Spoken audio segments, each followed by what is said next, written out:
আন্তর্জাতিক অপরাধ ট্রাইব্যুনালে জুলাই আগস্ট গণঅভ্যুত্থানের গণহত্যার বিচার কাজ শুরু হয়েছে আজ থেকে। এরই মধ্যে 13 আসামিকে হাজির করে এই গণহত্যার মামলায় আনুষ্ঠানিক গ্রেপ্তার দেখানো হয়েছে।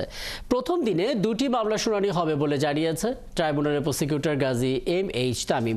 এই 2টি মামলার একটির আসামি শুধু সাবেক প্রধানমন্ত্রী শেখ হাসিনা, এছাড়া অপর মামলার আসামি ওবায়দুল কাদের সহ 45 জন। এদের মধ্যে আবার 14 জন বিভিন্ন মামলায় গ্রেপ্তার হয়ে কারাগারে ইতোমধ্যে থেকেই আছেন। আব্দুর রাজ্জাক রিমান্ডে থাকায় তাকে আদালতে আনা হয়নি। এছাড়া আনিসুল হক, ফারুক খান, দীপুমণি, জুনায়েদ আহমেদ পলক, সালমান এফ রহমান, হাসানুল হক ইনু এবং রাশেদ খান বেরুন সহ 13 জনকে ট্রাইব্যুনালে আনা হয়েছে। এর আগে গত 17 অক্টোবর শেখ হাসিনা সহ 46 জনের বিরুদ্ধে মানবতা বিরোধী অপরাধের অভিযোগে গ্রেপ্তারি পরোয়ানা জারির মধ্য দিয়ে শুরু হয় আন্তর্জাতিক অপরাধ ট্রাইব্যুনালের বিচারিক কার্যক্রম।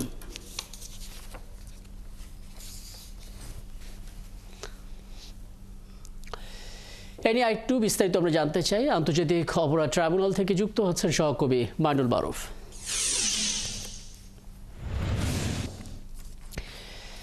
মারুফ, ঠিক এই মুহূর্তে আসলে শুনানির কি আপডেট আছে একটু জানাবেন? যাদেরকে নেওয়া হয়েছে তাদের ব্যাপারে কি ধরনের আদালতের কর্মসূচি চলছে এটা জানাবেন। পাশাপাশি একটি মামলায় আসামি সাবেক প্রধানমন্ত্রী শেখ হাসিনা এবং যেহেতু তিনি পলাতক, সেক্ষেত্রে মামলার কার্যক্রমটা আসলে কি হবে?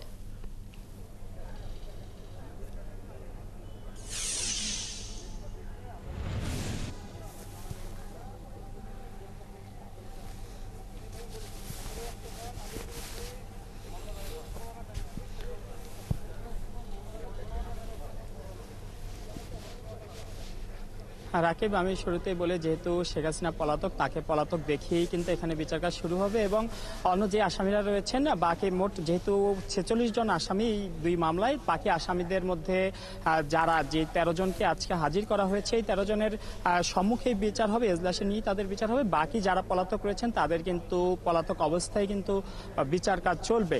অপরদিকে আজ কিন্তু আমরা সকাল থেকে দেখেছি যে আসামিদের কিন্তু আনা হচ্ছে একে একে এবং সকালের পর কিন্তু এখানে কিন্তু ইতোমধ্যে 13 জন আসামিকে আনা হয়েছে। শুধু একজন আসামিকে আনা হয়নি, সাবেক কৃষিমন্ত্রী আব্দুর রাজ্জাক, তিনি যেহেতু রিমান্ডে রয়েছেন তাই তাকে আজকে আনা হয়নি। হয়তো ভবিষ্যতে আবার যেদিন এই বিচার কাজ চলবে সেদিন আনা হবে। তবে আজ এদিকে শাহজাহান খানেরও কিন্তু আজ না আসারই কথা ছিল, তবে তিনি যেহেতু একটু সুস্থ হয়েছেন তারপরে কিন্তু তাকেও আনা হয় এবং এখন কিন্তু ভেতরে বিচার কাজ শুরু হয়েছে। আজ কিন্তু খুব বেশি কাজ যে আছে ট্রাইব্যুনালে তা কিন্তু নয়। গতকাল আমাদের ট্রাইব্যুনাল প্রসিকিউটর তাজুল ইসলাম যেমনটা জানিয়েছিলেন, আজ গ্রেপ্তার দেখানো আসামিদের পাশাপাশি আইনজীবী নিয়োগ এবং যে প্রাথমিক অনুসন্ধান তদন্ত রিপোর্ট যে রিপোর্টগুলো সেইগুলো আজকে জমা দেওয়া হবে এবং আজ কিন্তু আদালতের কাছ থেকে সময় চাওয়া হবে যাতে 1 মাসের মতো সময় চাইতে পারেন তারা, যাতে পূর্ণাঙ্গ তদন্ত প্রতিবেদন জমা দিতে পারেন।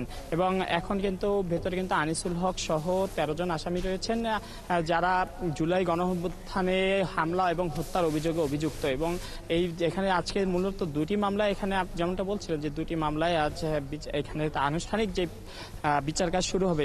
আমি যদি বলি ট্রাইব্যুনালে কিন্তু আজ শুধু যে জুলাই অভ্যুত্থানেরই বিচার শুরু হয়েছে তা নয়, এর পাশাপাশি কিন্তু বলা যায় যেহেতু আমি ডক্টর ইউনূসের গতকালকের ভাষণের প্রধান উপদেষ্টার ভাষণের কথা ধরে বলি যে গত 15 বছর ধরে যে আওয়ামী লীগ আমলে যে হত্যা, গুম সহ যে সকল অভিযোগ রয়েছে তারও কিন্তু আজ বলা যায় যে একদিক থেকে ট্রাইব্যুনালে বিচার কাজ শুরু হয়েছে। জুলাই গণঅভ্যুত্থানের ছাত্র জনতার অভ্যুত্থানের পর অনেকেই এই সকল মামলার আসামিরা পালিয়ে গিয়েছেন, অনেকে দেশে আছেন, তাদেরকে আমরা দেখেছি যে একে একে গ্রেপ্তার করা হচ্ছে এবং বেশ কয়েকজন প্রভাবশালীকেও কিন্তু গ্রেপ্তার করা হয়েছে এবং তারই কিন্তু সূত্র ধরে আজ 13 জন প্রভাবশালীকে কিন্তু আদালতে হাজির করা হয়েছে এবং তাদের কিন্তু ট্রাইব্যুনালে ইতিমধ্যে বিচার কাজ শুরু হয়েছে।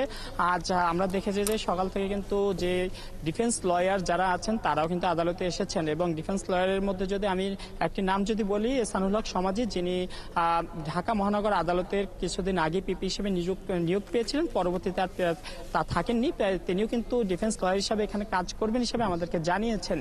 এছাড়া প্রসিকিউশনের পাশাপাশি অন্যান্য যে আইনজীবীরা ছিল তারাও আমরা সকাল থেকে এসেছেন এবং এখন কিন্তু আনুষ্ঠানিক বিচার কাজ চলছে ভেতরে এবং আমরা কিন্তু এখানে অপেক্ষায় আছি কখন ভেতরে কি হয়েছে তা জানানোর জন্য। অবশ্যই আমরা যখন জানতে পারবো ভেতরে বাকি যে সকল প্রসিডিংস। জি অবশ্যই মাইনুল মারুফ, আমরাও আপনার সাথে অপেক্ষা করছি। নিশ্চয়ই আপডেট আপনার কাছে আসা মাত্র আমরা সেটা হয়তো জেনে যাব এবং পরবর্তীতে আবার কথা হবে নিশ্চয়ই।